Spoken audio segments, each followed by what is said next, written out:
ya. Panas, demam, hampir semua dari kecil pernah ya. Tapi sekarang, iya, kamu sering batuk pilek, nanti kalau nggak sembuh, gedenya bisa vertigo. Dan ini adalah salah satu penyakit yang hampir-hampir orang nggak pernah mengungkapkan, nggak pernah mengeluhkan, apalagi mencari pertolongan yang bisa membuat mereka terlepas dari penyakit ini. Padahal penyakit ini hampir mungkin sekitar 70% orang merasakan sakit kepala dan vertigo. Tapi kalau istri ngomong sama suaminya sakit kepala, vertigo, ya udah minum obat aja. Besok sembuh, minggu depan muncul lagi, ya udah bikin obat aja atau istirahat aja. Bener ya? Ibu mau pernah, ada yang pernah vertigo nggak? Pernah ya? Kalau vertigo, sakit kepala pasti disuruh minum obat. Dianggap biasa-biasa saja. Padahal ada resiko-resiko yang mungkin akan mengganggu kegiatan sehari-hari. Saya membuat klub vertigo. Klub vertigo itu belum pernah ada di Indonesia. Saya bikin sendiri karena saya menangani dan pasien-pasien saya sangat merasakan manfaatnya. Selama ini mungkin minum obat vertigo tapi nggak sembuh-sembuh. Minum lagi, muncul lagi, minum lagi, muncul lagi. Rata-rata pasien saya itu lebih 1 tahun sudah vertigo. Dan yang parahnya, vertigo itu biasanya dimulai dari nyeri kepala yang tidak terselesaikan, nyeri leher yang tidak terselesaikan. Yang ada salah bantal, salah kasur, salah guling. Kasihan tukang-tukang kasur disalahin dulu. Padahal sebenarnya Anda punya kelainan. Kenapa saya bikin klub vertigo ini?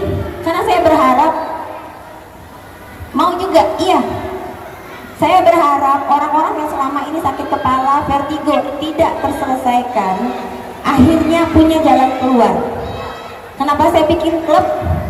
Karena nanti orang-orang yang sudah berhasil saya terapi dan sudah bebas vertigo, seharusnya bisa memotivasi orang-orang yang lain, pasien-pasien yang lain. Banyak sekali, saya baru pasang iklan ini, sudah banyak pesan yang masuk ke call center WA-nya. Oke? Mengapa? Ini yang kenapa alasan saya membuat klub ini? Karena orang tidak tahu menyelesaikannya bagaimana. Banyak pasien saya sampai nangis, biasanya pada nangis di ruang operasi. Kenapa? Karena mereka pikir vertigo nggak bisa sembuh. Karena mereka pikir sakit kepala ya minum obat terus. Bahkan kalau boleh jujur, yang pernah sakit kepala vertigo pasti di dompetnya, di tasnya bawa obat. Dan itu menyakitkan. Ketika Anda tidak bisa menahan sakitnya, jawaban dari pasangan Anda minum obat saja, tidur saja. Benar ya Bu ya? Oke. Jadi banyak kasus tapi tidak sembuh dan tidak tahu harus kemana.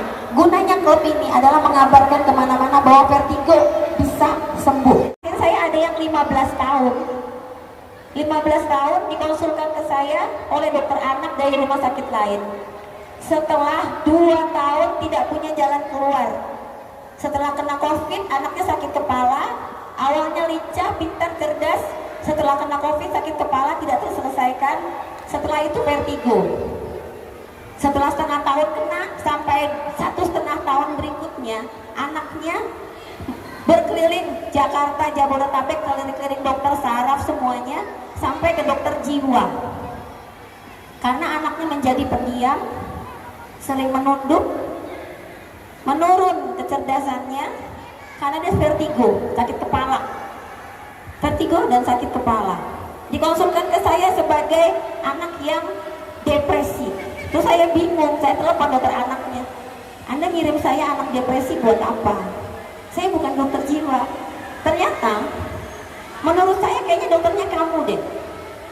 Saya sudah motivasi ibunya, dan sekarang anak itu sudah sembuh. Yovelin, kalau kamu ngeliat ini, saya senang kamu sekarang sudah bisa sembuh. Namanya Yovelin, pasien saya itu paling muda, 15 tahun, dan ikut terapi saya. Jadi ibu-ibu jangan abaikan anak-anak yang pendiam, jangan-jangan dia terganggu. Apalagi siapa ini yang suka main HP? Waduh, semuanya. Nih ya, nanti dilihatin gambarnya. Kalau kalian main HP, nah, nih kebiasaan main HP yang begini, itu lama-lama nanti sakit kepala di umur dewasa. Jangan lagi ya, nanti ibu dokter ajarin. Yayasan saya, jadi charity for charity. Jadi saya yang terakhir itu PT Pertamina yang membiayai baksos kegiatan saya. Sehingga pasien-pasien ada dari Karangkitri, dari mana-mana pun, ada pasien dari Padang loh memakai baksosnya. Anda rugi kalau orang Bekasi tidak memakai fasilitasnya. Lanjut. Ini untuk anda-anda yang nanti kalau mau terapi, kalau tidak ada baksos, Anda bisa ikut member ini. Jadi Anda akan bisa dapat member card ini. Apa fasilitas dari benefit dari member cardnya? Ini tindakan interventional pain. Saya dokter interventional pain. Ini baru populer sekitar 3 tahunan ini. Dan itu mahal. Kalau Anda ikut member, pelayanan kita itu tidak hanya untuk vertigo saja. Pelayanannya nanti ada, akan saya jelaskan. Ini komunitas maksudnya ya. Anda akan mendapatkan kalian pasien-pasien bisa berkonsultasi. Nah, ini member cardnya. Member cardnya keren loh. Ini member card sayang. Mau kartu nama kayaknya. Ini member cardnya. Jadi untuk Anda yang memiliki member card ini, pelayanannya untuk pain clinic. Pain clinic kita, pain clinic itu pelayanannya banyak, tidak hanya vertigo. Oke, ini member cardnya. Benefit lainnya ada, benefitnya nanti ada grup di mana Anda bisa, kalau Anda minta pengalaman, testimoni, nanti ada testimoni ya pasien saya.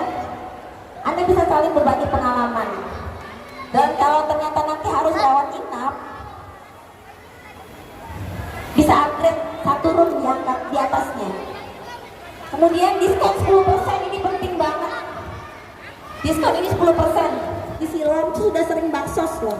Saya membantu warga Bekasi untuk bisa mendapatkan pelayanan gratis lewat baksos.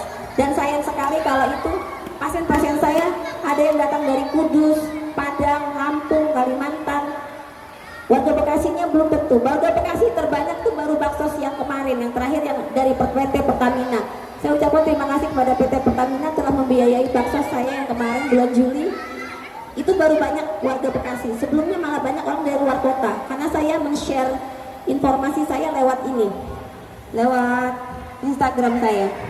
Dan mereka pada